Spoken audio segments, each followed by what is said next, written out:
इसी के मोड का भाग दे देंगे, इस ए एन में इसी के मोड का भाग दे देंगे। हम क्या लगेगा, मूल बिंदु से दूरी हम ज्ञात कर सकते हैं। ठीक है, और फंक्शन की तरफ आगे बढ़ते हैं। ये आपका पूछा जाता है, बहुत ही ज़्यादा इंपॉर्टेंट है, थोड़ा ध्यान दोगे कि निम्न विवरोधों के अंतर्गत जेड बराबर 4x प्लस वाई का अधिकतम मान ज्ञात करो। कुछ नहीं करना है आपको, विवरोध दे रखे होंगे, असमका दे रखे होंगे, असमकाओं से आप क्या करोगे, एक्स बराबर 0 तो वाई का मान निकालो, वाई बराबर 0 एक्स का मान निकालो। तो इसके कोने बिंदु आप डायग्राम तो बना लो, आपने अभ्यास किया होगा। तो इसके हमने कोने बिंदु निकाले, इन कोने बिंदुओं को हम इसमें रख के देखते हैं, जिस बिंदु पर अधिकतम होगा उसी बिंदु को लिख देंगे कि ए बराबर 30,0 पर या 120 जेड का मान अधिकतम कितना है, अधिकतम मान 120 माना जाए। क्या माना है, अधिकतम मान 120 है, अधिकतम मान 120 है। इस प्रकार से आप ज्ञात कर सकते हैं। ठीक है, इसका डायग्राम बना सकते हैं आप। ठीक है, अभ्यास क्या होगा आपने, देखो अब ये प्रायिकता का है जिसमें बीज प्रमेय होती है जो बहुत ही ज़्यादा इंपॉर्टेंट है। आप थोड़ा क्वेश्चन को पढ़ना है कि एक रोगी डॉक्टर से मिलने ट्रेन, बस, स्कूटर या किसी अन्य वाहन से जाता है जिसकी प्रायिकता है। पहले वो क्या कर रहा है, जो रोगी है डॉक्टर से मिलने किसी वाहन से जा रहा है, उसकी प्रायिकता दे रखी है। तो फर्स्ट प्रायिकता होती है, हम उसको कुछ मान लेंगे 3/10, 1/5, 1/10, 2/5 दे रखी है। अच्छा, इसमें दो घटना होती है, वह ट्रेन, बस या स्कूटर से जाता है तो उसमें देर हो जाती है। दूसरी घटना क्या होगी, पहली घटना वो किसी वाहन से जाता है, दूसरी घटना होगी वह देर हो जाता है उसे। तो उसके देर होने की प्रायिकता दे रखी है कि ट्रेन से देर होता है तो 1/4 है, बस से देर होता है 1/3 है, स्कूटर से देर होता है 1/12 है। परंतु किसी दूसरे वाहन से जाता है, मतलब ट्रेन, बस या स्कूटर वाहन के अलावा जाता है तो उसकी क्या हो जाती है, वह देरी नहीं होती, मतलब बाकी उसकी प्रायिकता लेट होने की होगी 0 होगी, क्या होगी 0। वह देर से आया तो उसकी ट्रेन से आने की प्रायिकता ज्ञात कीजिए। मैं इसमें आपको बताऊं, पहले आपकी दो प्रमेय होती हैं, एक संपूर्ण प्रायिकता प्रमेय होती है, एक बीज प्रमेय होती है। सही है, तो संपूर्ण प्रायिकता प्रमेय जब लगती है, जब ऊपर वाली चीज को दोबारा पूछिए, जैसे मान लो रोगी डॉक्टर से मिलने ट्रेन, तो ये क्या पूछ रहा है, ट्रेन से आने की प्रायिकता, मतलब ऊपर वाली चीज नीचे पूछ ले, उसमें बीज प्रमेय यूज करते हैं।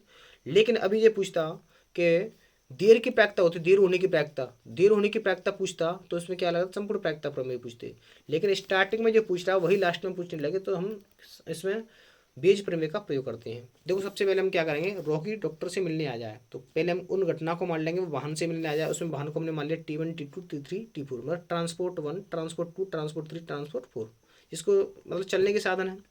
उसने प्रायिकता दे रखी है कि 3/10 है उसकी, 3/10, 1/5, 1/10, 2/5 हमने लिख लिया।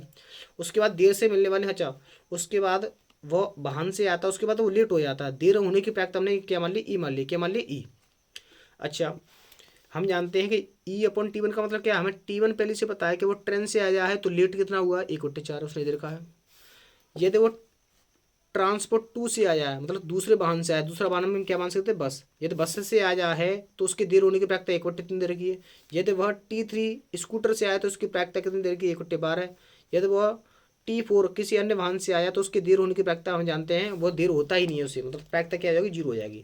जब वो जो स्टार्टिंग में कहे वही लास्ट में पूछे तो हमेशा क्या लगाते हैं, बीज प्रमेय। तो बीज प्रमेय का फॉर्मूला होता है कि T/E, मतलब हमें देर की प्रायिकता हमें क्या याद करनी है, वो ट्रेन से आने की प्रायिकता, जबकि हमें पता है वो देर आता है। देखो यदि वह देर से आया हो, हमें देर का होने का ज्ञात है, लेकिन किसका पूछ रहा है, ट्रेन का, तो जो ज्ञात है उसको लिखते हैं नीचे, हमें पता देर से आ जाओ और ट्रेन का निकालना वो लिखते हैं ऊपर।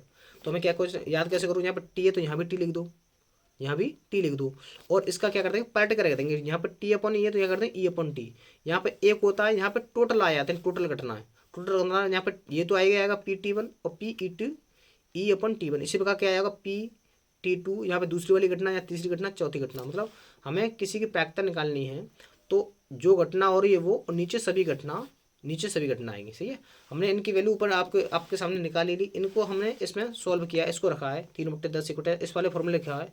इस वाले फॉर्मूले रखने के बाद जो सॉल्व करोगे तो आपका आंसर आ गया 1/2। तो इसको फाइनल आंसर हो गया कि यदि वह देर से आया है तो उसकी ट्रेन से आने की प्रायिकता कितनी होगी, 1/2 प्रायिकता होगी। इस प्रकार से आप निकाल सकते हैं। इसमें थोड़ा बस ये ध्यान रखना है कि संपूर्ण प्रायिकता कब लगती है और आपकी बीज प्रमेय कब लगती है। मैंने आपको बता दिया है बीज प्रमेय कब लगती है। बीज प्रमेय आपकी जब लगती है जब आपकी स्टार्टिंग में जो घटना कहे वही लास्ट में पूछी तो बीज प्रमेय लगती है। और यदि ट्रेन से कह रहा है और लास्ट में देर होने की घटना पूछता है, देर की, तो इसमें क्या लगाते हैं, संपूर्ण प्रायिकता प्रमेय लगाते हैं। इस प्रकार से आपका ये मैंने आपकी जो कल पेपर होने वाला है उन सभी के बहुत ही इंपॉर्टेंट क्वेश्चन मैंने आपको समझाए। यदि आप इनको सबको करके ले जाते हैं तो मैं आशा करता हूँ आपके इसमें 95+ नंबर कोई नहीं रोक सकता है। यदि आपने और प्रयास किया होगा तो बिल्कुल 100 में से 100 ही आप नंबर को प्राप्त करोगे। आशा करता हूँ आपको वीडियो पसंद आया होगा। यदि वीडियो पसंद आए तो प्लीज़ लाइक करें, शेयर करें, सब्सक्राइब करें। Thank you for watching, take care. मैं आशा करता हूँ आपके कल के लिए पेपर के लिए बहुत बहुत शुभकामना, आपका पेपर बहुत ही सही हो। Thank you for watching.